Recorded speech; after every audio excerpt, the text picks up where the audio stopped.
बस इतनी सी बात थी। ये क्लोज अभी अभी तो नहीं आया ना चीन पाकिस्तान। मेरा सवाल वो था, आपने पूरा बोला, मैंने आपको बिल्कुल नहीं टोका। मेरा एक सवाल अगर आप ले ले, एक मिनट आलोक भाई, मेरा सवाल अगर पूरा ले ले, आपने पूरा बोला 2 मिनट, मेरा सवाल पूरा हो जाए। मैंने आपको बिल्कुल नहीं टोका। मेरा सवाल ये है कि ये अभी अभी तो क्लोज नहीं आया ना चीन पाकिस्तान। ये नापाक गठबंधन तो 63 से है, 2013 में सीपैक, और ये तो 63 से गठबंधन है जब हमारी जमीन पाकिस्तान ने चीन को दे दी थी। तो ये मोदी सरकार की वजह से चीन पाकिस्तान क्लोज आ गए, ऐसा तो नहीं है ना? ये नजदीकियां नई नई नहीं है, ये है मेरा सवाल आलोक भाई।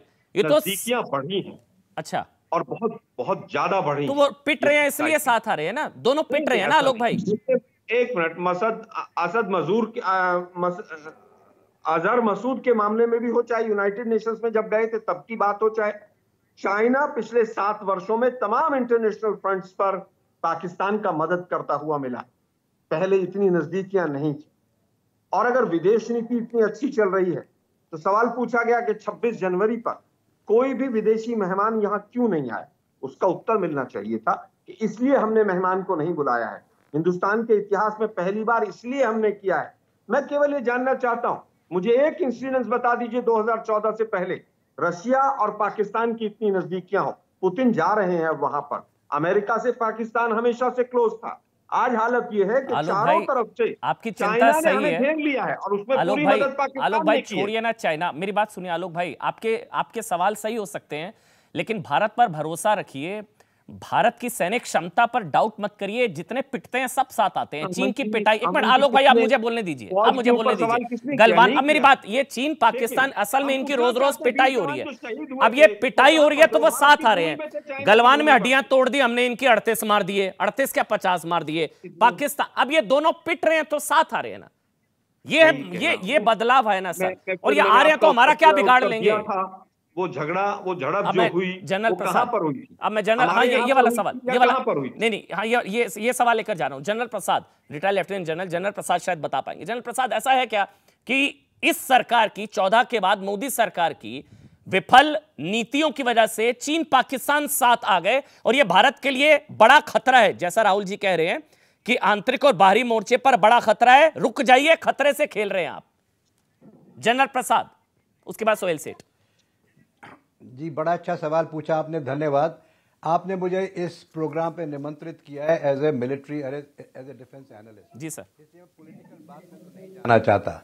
सबसे पहले जो आपके पहले वाले स्पीकर जो कह चुके हैं, वो कह चुके हैं अक्षय चिन्ह के बारे में, वो कह चुके हैं वहाँ सड़क कब बनी, वो कह चुके हैं कि सक्षम वैली में क्या हुआ, वो कह चुके हैं कि तिब्बत किस तरह से हुआ, वो सब बातें बता चुके हैं आपको।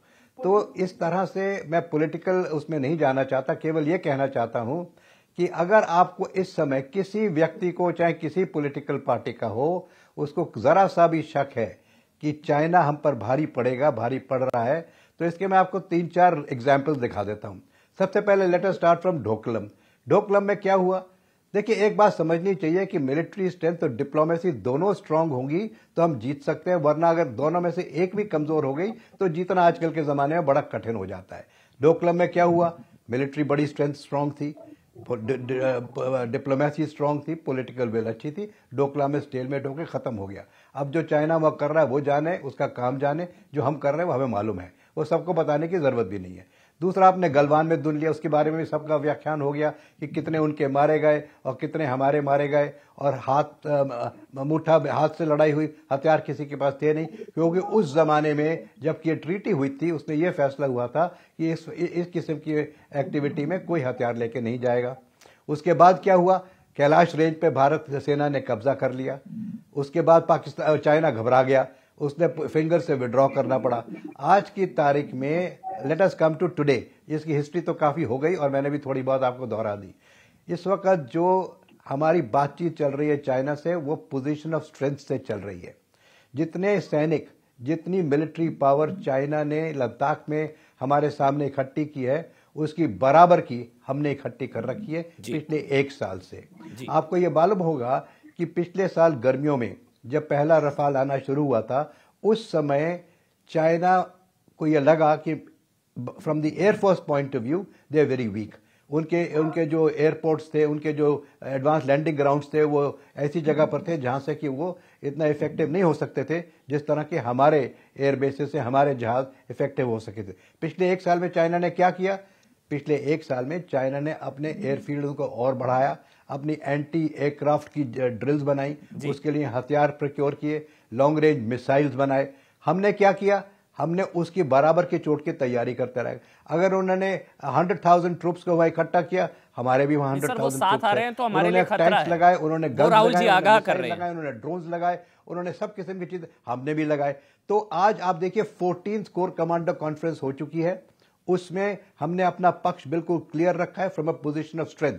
तो उसमें बातचीत बनी नहीं। अभी 15th कोर कमांडर्स मीटिंग होने की संभावना है, जब होगी देखा जाएगा। लेकिन आपको इस बात को समझना चाहिए, जो आपको एक लफ्ज में जवाब दे देता हूं, कि अगर ये सक्सेसफुल नहीं हो रही है टॉक्स, तो क्यों नहीं हो रही है? या तो हमें केविन कर जाना चाहिए अगर हम वीक हैं तो। अगर वीक होते तो हम कहते भैया ठीक है, हमारी जान छोड़ो तुम। लेकिन हम स्ट्रांग हैं, और स्ट्रांग है तो इसलिए हम कहते हैं बात हमारी माननी पड़ेगी तुम्हें।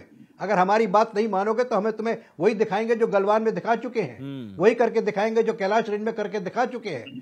तो आपको इस चीज से एक चीज समझनी चाहिए कि जबकि 14th कॉन्फ्रेंस ठीक नहीं हो रही है, चाइना नहीं मान पा रहा है, हम नहीं मान रहे हैं, तो क्या वजह है इसकी?